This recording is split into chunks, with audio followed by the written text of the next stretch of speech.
hoping that will work if my network connection is working. Yeah, Claude, we've got a 200 response, which is good. Okay, so I've already found this XPath, or created this XPath to uniquely identify each item in the page. So I just copied and pasted that from my notes. We should find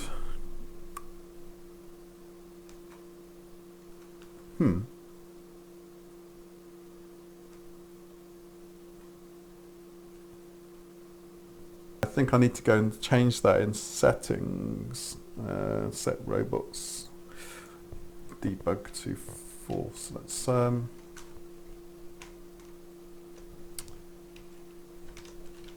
get out of this.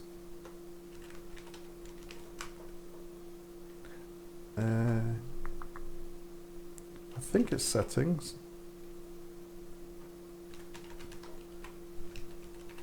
I'll just check this and then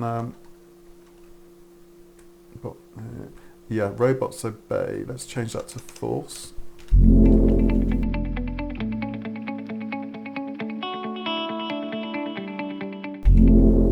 Right, let's go back to Scrapy shell.